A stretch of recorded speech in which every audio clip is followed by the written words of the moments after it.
Você sabia que alguns dos produtos presentes em nosso cotidiano são formados por moléculas muito grandes, as quais chamamos de polímeros? Aliás, os polímeros são importantes não apenas na fabricação de bens de consumo, mas também para os seres vivos de maneira geral, visto que o DNA e as proteínas são polímeros naturais. A produção e utilização de polímeros sintéticos transformaram a vida do homem moderno. Imagine, por exemplo, um carro fabricado na década de 70 e um carro modelo atual. Algumas peças utilizadas anteriormente eram feitas de metal e hoje foram substituídas por peças de plástico.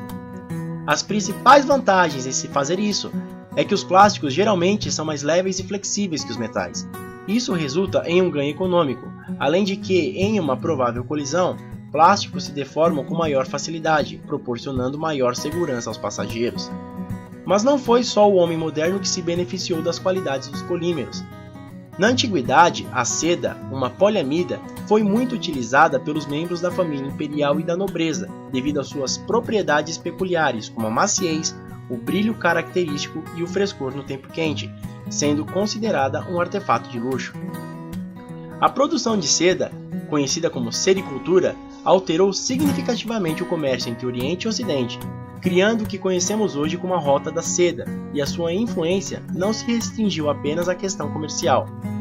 A sericultura cresceu e se expandiu, principalmente na região do Mediterrâneo, sendo que no século IV havia na Itália uma indústria da seda emergente. As exportações da seda foram uma das bases financeiras para o movimento da Renascença, iniciado na Itália. O Renascimento foi um período marcado por diversas transformações bastante evidentes na cultura, sociedade, economia, política, religião, filosofia, nas artes e nas ciências, além de influenciar na transição da estrutura feudal para o capitalismo. No século XIX, um conde francês chamado Hilaire de Chardonnay descobriu por acaso que com uma solução de colódio era possível desenvolver tiras semelhantes à seda. Ele passou a dedicar-se ao estudo da seda e conseguiu produzir o primeiro tecido com propriedades muito próximas às dela, o qual ficou conhecido como a seda de Chardonnay. No entanto, este tecido novo tinha um grave problema: era inflamável.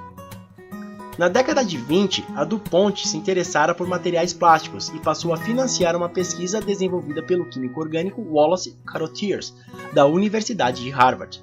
O resultado dessa pesquisa foi o desenvolvimento de um produto bastante utilizado hoje em dia, o nylon. Em 1938, o nylon teve a sua primeira aplicação em uso comercial. Ele foi utilizado na produção de escovas de dente. Porém, sua aplicação mais significativa foi na fabricação de meias, em 1939.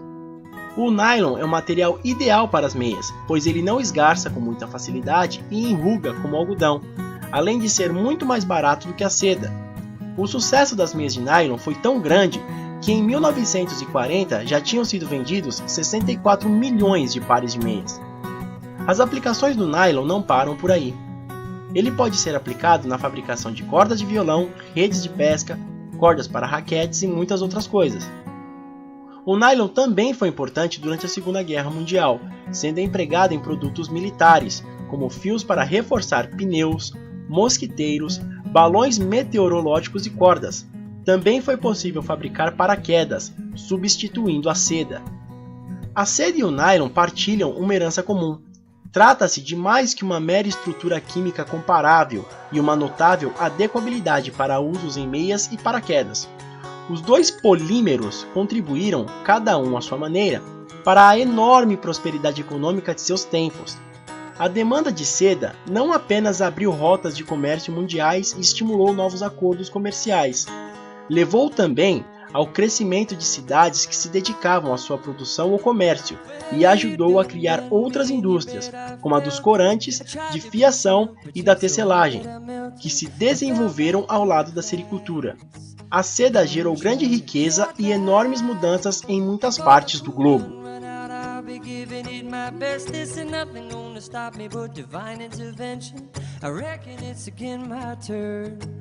To win some or learn some, but I won't hesitate no more, no more.